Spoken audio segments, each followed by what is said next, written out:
Good evening everyone. मेरे इस YouTube channel में आप सभी लोगों का बहुत बहुत स्वागत है। और आज हम एक बहुत ही इम्पोर्टेंट टॉपिक पर बात करने वाले हैं जो कि मध्य प्रदेश सामान्य ज्ञान से संबंधित है। सामान्य तौर पर ये जो टॉपिक है ये वनडे एग्ज़ाम में आता है, लेकिन मैं आपको मेंस आंसर राइटिंग के आधार पर भी बताऊंगा और वनडे एग्ज़ाम के आधार पर भी बताऊंगा कि कैसे आपको इसको क्लियर करना है। चाहें तो आप इसको स्क्रीनशॉट ले सकते हैं।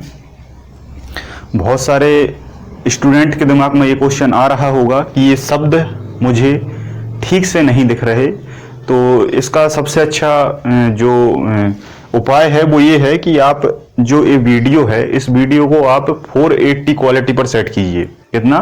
480। यूट्यूब में आप जाइए और राइट में आपको 3 डॉट्स दिखेंगे, वहां से आप इसे क्वालिटी पर क्लिक करके 480 क्वालिटी पर सेट करेंगे और आप जूम करेंगे तो ये सारे शब्द आपको दिख जाएंगे। ठीक है। और अगर आप फिर भी नहीं देख पाते तो अभी मैं 1 बाय 1 करके एक एक को ये समझाने वाला हूं और एक एक को मैं आपको बताऊंगा, और जैसे ही मैं यहां से बोलूं और समझाऊं तो आपको एक एक को नोट डाउन करते जाना है ना। सुनने से कुछ नहीं होगा, लेकिन आप नोट्स बना लेंगे तो आपको एक एक चीज बहुत अच्छे से आसानी से याद हो जाएगी।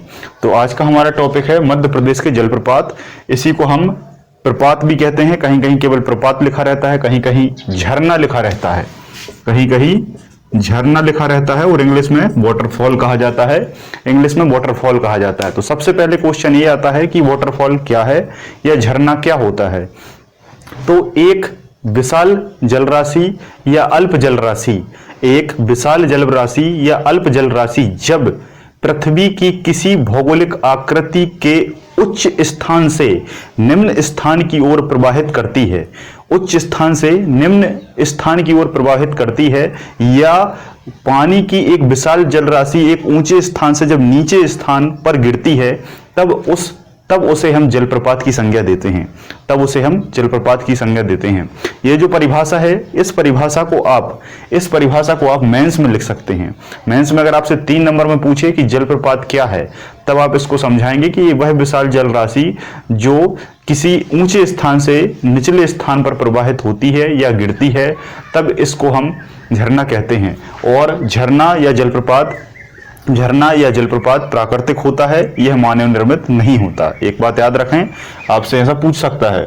तो क्या है? जलप्रपात है। अब जलप्रपात में बहुत सारे जलप्रपात हैं, है ना। तो यहां पर हम टारगेट क्या किए हुए हैं? मध्य प्रदेश की वैकेंसी। जैसा कि अभी मैंने आपको बताया है कि जेल पहरी जो है, जेल पहरी की वैकेंसी आने वाली है।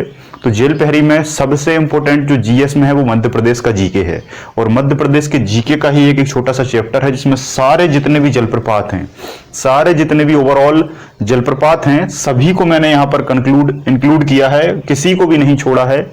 आप यहाँ पर देखेंगे तो आपको बहुत सारे जलप्रपात आम पुस्तकों में देखने को नहीं मिलेंगे, लेकिन यहाँ पर मैंने समग्रता से सारे जलप्रपातों को आपको यहां पर मैं आपको बताऊंगा। तो आपको इसको बहुत अच्छे से पढ़ना है और इसको मेमोराइज कर लेना है ताकि आपको कोई भी प्रकार का दिक्कत ना आए। मेंस में भी किसी भी पर्टिकुलर जलप्रपात के ऊपर पूछा जा सकता है, या पूछ लिया जाएगा कि पचमढ़ी के जलप्रपातों का विस्तृत वर्णन कीजिए, या पूछ लेगा कि नर्मदा नदी पर बने जलप्रपातों को समझाइए, या पूछ लेगा आपसे कि केन नदी पर बने जलप्रपातों को समझाइए, या पूछ लेगा कि किस जलप्रपात की तुलना हम अमेरिका के नियाग्रा जलप्रपात से कर सकते हैं।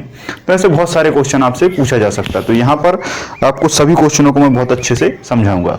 तो आपको समझ में आया कि जलप्रपात क्या है। अब हम एक एक करके यहाँ पर जलप्रपातों को समझते हैं। ठीक है। आपको देखो, जलप्रपात में मुख्य तौर पर आपको एक ही चीज याद करनी है कि जलप्रपात कहाँ स्थित है। ठीक है। और दूसरी चीज क्या याद करनी है, किसी में कि ये जलप्रपात किस नदी पर बना है। सभी जलप्रपात नदी पर नहीं होते, कुछ जलप्रपात बहते हुए पानी या स्थिर पानी या कहीं भी इसी तरीके से पानी बह रहा है ना, किसी पहाड़ से निकल रहा है, तो उस पर भी जलप्रपात बन जाता है। तो जिस पर नदी नहीं है, जरूरी नहीं है उस पर मैं नदी नहीं बताऊंगा, और जिसका जरूरी है उसका मैं आपको नदी भी बताता जाऊंगा। मुख्य तौर पर आपको नर्मदा नदी के जलप्रपात याद करने हैं। तो नर्मदा नदी के जलप्रपात मैं आपको यहां पर बताऊंगा, केन नदी के भी बताऊंगा, है ना, बेतवा नदी के भी बताऊंगा और चंबल नदी के भी बताऊंगा। ठीक है। तो यहां से हम स्टार्ट करते हैं एक एक करके सारे जलप्रपातों को। तो सबसे पहला आता है हमारा कुकरी खापा जलप्रपात। कौन सा जलप्रपात? कुकरी खापा। तो कुकरी खापा जलप्रपात कहाँ है? छिंदवाड़ा में स्थित है। छिंदवाड़ा आप जानते ही हैं, कमलनाथ जी का एरिया है ना। दूसरा आता है दागोना जलप्रपात। दागोना जलप्रपात कहाँ है? डिंडोरी में स्थित है ना। रसगंडा जलप्रपात। रसगंडा जलप्रपात कहाँ है? सिंगरौली में स्थित है। ऊषा जलप्रपात है ना, पीटी ऊषा का नाम आपने सुना होगा। ऊषा जलप्रपात कहां पर स्थित है? टीकमगढ़ में स्थित है। टीकमगढ़ में स्थित है। याद कैसे रखेंगे? ऊषा, ऊषा मतलब पीटी ऊषा। पीटी ऊषा ने बहुत सारे मेडल जीते और उनको हमने क्या लगा दिया? टीका लगा दिया, टीका लगा के अर्पण कर दिया है। तो टीकमगढ़ में स्थित है। निदान जलप्रपात। निदान जलप्रपात कहाँ स्थित है? दमोह में स्थित है। आपको पता है कि दमोह को पीतल नगरी के नाम से जाना जाता है। दमोह को पीतल नगरी के नाम से जाना जाता है। और आप जानते हैं कि पीतल में खाना खाने से ही हमारा निदान हो सकता है। तो निदान जलप्रपात दमोह में स्थित है। एक चीज और याद रखें कि सिंगरौली को मध्य प्रदेश की ऊर्जा राजधानी कहा जाता है। ऊर्जा राजधानी कहा जाता है, जहां पर सारो मारो की गुफाएं स्थित है। और छिंदवाड़ा को कॉर्न सिटी, छिंदवाड़ा को कॉर्न सिटी या मक्का शहर के नाम से भी जाना जाता है। नेक्स्ट जलप्रपात की हम बात करते हैं। इससे जुड़ी हुई जो भी जानकारी है वो भी मैं आपको साथ साथ में बताता चलूंगा। गिड़िया खो जलप्रपात। गिड़िया खो जलप्रपात देवास में स्थित है। देवास को देवियों के वास का स्थान कहा जाता है। ठीक है। हिगोरिया जलप्रपात, ये मंदसौर में स्थित है। हिगोरिया जलप्रपात मंदसौर में स्थित है। मंदसौर को दसपुर के नाम से भी जाना जाता है, क्योंकि यहाँ 10 सिर वाले रावण की मंदोदरी की पत्नी की मंदोदरी यहीं से रहने वाली थी, तो मंदोदरी के नाम पर इसका नाम मंदसौर पड़ा। और दसपुर से रावण के कारण कहा जाता था, क्योंकि रावण की यहाँ पर क्या थी? ससुराल थी। टिंचा जलप्रपात इंदौर में स्थित है। तारबाजी जलप्रपात मंदसौर में स्थित है। महादेव पानी, महादेव पानी को सुनकर आपको कुछ याद आ रहा होगा। महादेव पानी जलप्रपात रायसेन में स्थित है। कहाँ स्थित है? रायसेन में स्थित है, क्योंकि महादेव पानी, आप भोपाल के जो रहने वाले मेरे स्टूडेंट्स हैं वो महादेव पानी जरूर गए होंगे। तो ये कहाँ पर? रायसेन में आता है। भोपाल कभी भी आप टिक नहीं करेंगे, क्योंकि ऐसा लगता है, क्योंकि ये भोपाल के पास है। भोपाल के पास है लेकिन आता रायसेन में है। नेक्स्ट हत्यारी खोह जलप्रपात इंदौर में स्थित है। ठीक है। नेक्स्ट हम बात करते हैं बामनीय जलप्रपात इंदौर में स्थित है।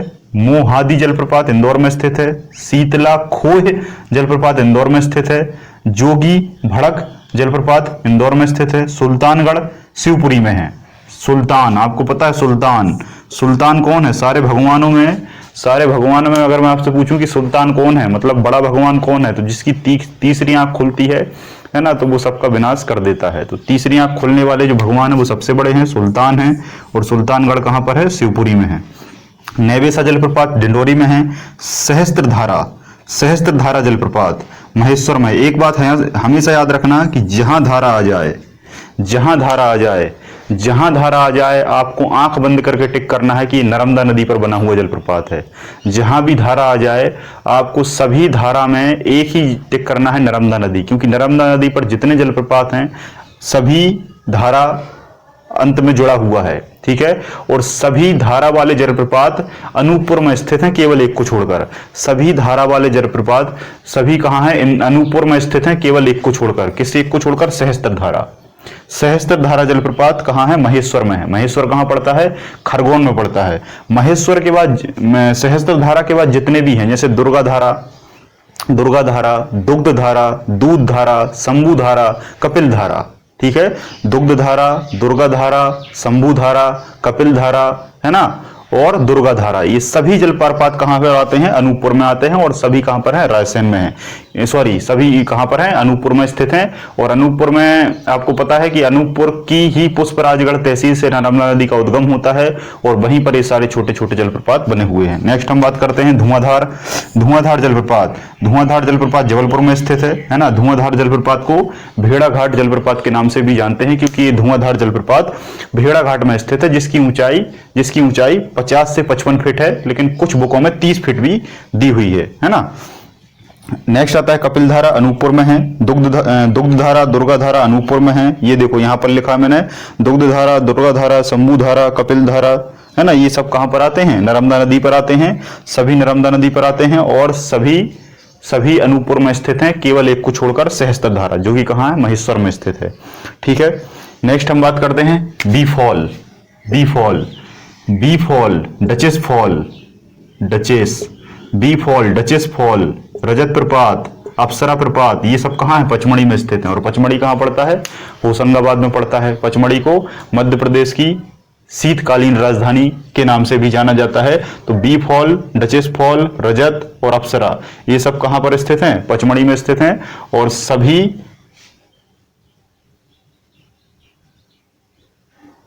सभी पचमढ़ी में स्थित हैं। या पचमढ़ी ऑप्शन में न रहे तो आप होशंगाबाद ऑप्शन में लगा देंगे। ठीक है, नेक्स्ट हम बात करते हैं चचई जलप्रपात की। चचई जलप्रपात रीवा में स्थित है, बहुटी जलप्रपात रीवा में स्थित है, केवटी जलप्रपात रीवा में स्थित है, मियाबंद जलप्रपात रीवा में स्थित है। ये सारे चारों रीवा में हैं और ये सारे चारों पचमढ़ी में हैं, जो कि होशंगाबाद में पड़ता है। अभी ये चारों की मैं विशेषताएं बताऊंगा लास्ट में। ठीक है, इनकी ऊंचाई वगैरह, किस नदी पर है ना, किस नदी पर है, ऊंचाई कितनी है, क्या प्रसिद्धि है, ये सब मैं अभी बाद में बताऊंगा। राहतगढ़ जलप्रपात सागर में स्थित है ना। सागर जब आप जाओगे तो सागर मतलब समुद्र, समुद्र में क्या मिलेगा? पानी। कैसा मिलेगा? ज्यादा। जब पानी ज्यादा मिलेगा तो आपको जीवन में राहत मिल जाएगा। क्या मिल जाएगा? राहत मिल जाएगा। ठीक है, जब पानी ज्यादा होगा तो वहां पर जानवर भी ज्यादा होंगे। जब जानवर होंगे तो जानवरों का आप शिकार करेंगे, और जानवर का शिकार करने में सबसे ज्यादा उपयोगी क्या है? भाला है ना। भाल से क्या याद रखेंगे? भालकुंड जलप्रपात, वो भी कहाँ स्थित है? सागर में स्थित है। झाड़ी, झाड़ीगढ़, झाड़ी कितनी कैसी होती हैं? घनी होती हैं। झाड़ी कैसी होती हैं? घनी होती हैं, है ना। झाड़ी घनी होती है और जनता भी बहुत ज्यादा घनी है। तो जनता ज्यादा घनी कहाँ? झाड़ीगढ़ जलप्रपात इंदौर में स्थित है। साड़ी दाता जलप्रपात इंदौर में स्थित है। पाताल पानी, ये पूछा गया है व्यापक में कई बार, इंदौर में स्थित है। ठीक है, लिलाही जलप्रपात छिंदवाड़ा में कान्हन नदी पर बना हुआ है। शंकरखो जलप्रपात देवास में बना हुआ है ना, देवास में बना हुआ है। पावा जलप्रपात शिवपुरी में स्थित है। पावा जलप्रपात शिवपुरी में स्थित है, सिंध नदी पर। भूरा खोह जलप्रपात ये भी शिवपुरी में स्थित है, सिंध नदी पर, है ना। दामोना जलप्रपात दतिया पे स्थित है, दतिया से दामोना, ये भी सिंध नदी पर है। शंकुआ, ये कई बार पूछा है। शंकुआ, शंकुआ जलप्रपात कहाँ है? दतिया में स्थित है। ठीक है, शंकुआ जलप्रपात कहाँ है? दतिया में स्थित है, ये भी सिंध नदी पर है। मानधार जलप्रपात, मानधार जलप्रपात खंडवा में स्थित है। मानधार ये भी नर्मदा नदी पर स्थित है, खंडवा में स्थित है। ठीक है, दर्दी जलप्रपात, दर्दी जलप्रपात जो है ये क्वेश्चन के फॉर्म में है। जैसा कि आप जानते हैं कि मेरे इस लेक्चर में, किसी भी लेक्चर में आप देखेंगे मैं एक क्वेश्चन आप लोगों के लिए देता हूं, और जो मेरा सिंसियर स्टूडेंट है वो इसका आंसर देता है, और मैं उस व्यक्ति को या उस स्टूडेंट को पहचान लेता हूं, है ना। ये मेरा पढ़ाने का एक तरीका है कि मैं लास्ट में प्रत्येक लेक्चर के बाद एक क्वेश्चन देता हूं, और उस क्वेश्चन का आंसर मैं पूछता हूं, और जो क्वेश्चन का आंसर जितना अच्छे से जितना ज्यादा देता है वो मेरा उतना सिंसियर स्टूडेंट बन जाता है। तो कोशिश करें कि आप लोग भी सभी क्वेश्चंस के आंसर देने का प्रयास करें, ताकि आपका सिलेक्शन जल्दी हो। जब आप ढूंढेंगे तो आपको चीजें मिलेंगी और वो अच्छे से याद होंगी। पांडव जलप्रपात पन्ना में स्थित है। पांडव जलप्रपात पन्ना में स्थित है, केन नदी पर। एक पांडव जलप्रपात हमारा पचमढ़ी में भी है ना, वो छोटा सा है। रानी जलप्रपात खजुराहो में है, ये भी केन नदी पर बना हुआ है। कौवा सिंह जलप्रपात पन्ना में है, किलकिला नदी पर बना हुआ है ना। आपको पता है पन्ना को किलकिला जिला के नाम से भी जाना जाता था, और पन्ना को आंवला जिला के नाम से भी जाना जाता है। मालधर जलप्रपात बालाघाट में देव नदी पर है, और चूलिया जलप्रपात जो है वो आपका मंदसौर में स्थित है, मंदसौर में स्थित है, और ये चंबल नदी पर पड़ता है। आपको पता है चंबल नदी को चरमावती के नाम से जाना जाता है। अगर आपसे पूछ लिया जाए कि चूलिया जलप्रपात किस नदी पर है और ऑप्शन में चंबल नहीं है, तो आप चरमावती लगा देंगे। ठीक है, तो आई होप यहां तक सारे जलप्रपात आपको बहुत अच्छे से समझ में आ गए होंगे। अब हम कुछ विशेषताओं की बात कर लेते हैं। सबसे पहले जो सबसे अच्छा क्वेश्चन बनता है वो ये बनता है कि मध्य प्रदेश का सबसे बड़ा जलप्रपात कौन सा है? मध्य प्रदेश का सबसे बड़ा जलप्रपात कौन सा है? तो मध्य प्रदेश का सबसे बड़ा जलप्रपात बहुटी है। कौन सा है? बहुटी है। शॉर्ट लगा होगा आपको, बिल्कुल लगा होगा, क्योंकि हर एक बुक में चचाई दिया हुआ है। तो चचाई जलप्रपात अभी तक मध्य प्रदेश का सबसे बड़ा जलप्रपात था। अभी तक का मतलब 1-2 साल पहले की बात है, इसलिए सारी बुकों में चचाई दिया है। तो चचाई की जो ऊंचाई है वो 130 मीटर है। चचाई की जो ऊंचाई है वो 130 मीटर है, और बहुटी की जो ऊंचाई है वो 198 मीटर है। अब आप कहेंगे कि जलप्रपात तो स्थिर होता है, ये कैसा बड़ा हो गया? जब ऊंचाई से नीचे की ओर पानी गिरता है तो जो मिट्टी है वो कटती जाती है। जब मिट्टी कटती जाती है तो चचाई जलप्रपात में कम पानी रहा, इसलिए इसकी मिट्टी कम कटी, और बहुटी जलप्रपात की मिट्टी ज्यादा कट गई, इसलिए इसकी ऊंचाई बढ़ चुकी है, जो कि 198 मीटर हो चुकी है। लेकिन किसी किसी बुक में 165 मीटर भी दिया है, जो कि 130 से तो ज्यादा ही है। इसलिए आज से मध्य प्रदेश का सबसे बड़ा जलप्रपात कौन सा है? बहुटी है, जो कि रीवा में स्थित है। और ये जो है ये सेलर नदी पर स्थित है। किस नदी पर है? सेलर नदी पर, लेकिन सेलर ऑप्शन में नहीं रहता तो आपको बीहड़ नदी ही लगाना है। केवटी भी रीवा में स्थित है, ये भी बीहड़ नदी पर है। चचाई भी रीवा में है, ये भी बीहड़ नदी पर स्थित है। मियावन भी रीवा में स्थित है। अगर आप मुझसे पूछें कि भारत का सबसे बड़ा जलप्रपात कौन सा है, तो भारत का सबसे बड़ा जलप्रपात जोगिया गौरसप्पा या महात्मा गांधी जलप्रपात था, लेकिन अब कौन सा हो गया है? कुंजीकल जलप्रपात हो गया है। कौन सा? कुंजीकल जलप्रपात हो गया है, जो कि कर्नाटक के शिवमोगा जिले में पड़ता है। और ये चचाई जलप्रपात और बहुटी जलप्रपात रीवा के सिरमौर तहसील में पड़ता है। तो आई होप यहां तक क्लियर हुआ होगा। ठीक है। और विश्व का जो सबसे बड़ा जलप्रपात है, विश्व का सबसे बड़ा जलप्रपात एंजल जलप्रपात है। एंजल जलप्रपात है जो कि कैरो नदी पर स्थित है और वेनेजुएला के राजधानी काराकस के पास ये पड़ता है। ठीक है। और विश्व का सबसे सुंदर जलप्रपात, विश्व का सबसे सुंदर जलप्रपात जो है, विश्व का सबसे सुंदर जलप्रपात जो है वो है नियाग्रा जलप्रपात। कौन सा? नियाग्रा। विश्व का सबसे सुंदर जलप्रपात नियाग्रा जलप्रपात है। और ये यूएसए मतलब संयुक्त राज्य अमेरिका और कनाडा की सीमा पर स्थित है, जो कि नियाग्रा नदी पर ही स्थित है। कहीं कहीं पोटोमेक नदी भी लिखा रहता है। ठीक है।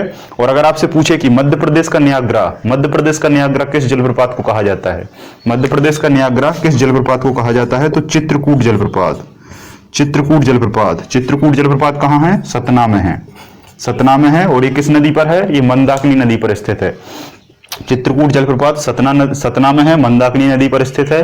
और ये मध्य प्रदेश का सबसे अच्छा जलप्रपात है, सबसे अच्छा जलप्रपात है। इसलिए मध्य प्रदेश की नियाग्रा की उपाधि चित्रकूट को दी है। और कहीं कहीं चित्रकूट नहीं रहता ऑप्शन में, तब आपको चचाई जलप्रपात भी लगा देना है। ठीक है। तो आई होप इस लेक्चर से आपको बहुत सारी चीजें समझ में आई होंगी, है ना। तो ये सारा जो टॉपिक है ये आपको बहुत अच्छे से याद रखना है। कभी कभी आपसे मेंस आंसर राइटिंग के तहत कोई भी जलप्रपात पूछ लिया जाएगा, या तो पचमढ़ी के पूछ लिया जाएगा, या आपसे नर्मदा नदी के पूछ लिए जाएंगे, या आपसे सिंध नदी के पूछ लिए जाएंगे, या फिर आपको किसी जिले के पूछ लिए जाएंगे, या पूछ लेगा कि चचाई जलप्रपात को समझाइए। तो आपको सारी चीजें लिख देना है, रीवा में है, इस नदी पर है, इतनी ऊंचाई है, ये सारी चीजें। ठीक है। तो आज के लिए लेक्चर में इतना ही। बहुत बहुत धन्यवाद। जय हिंद, जय भारत।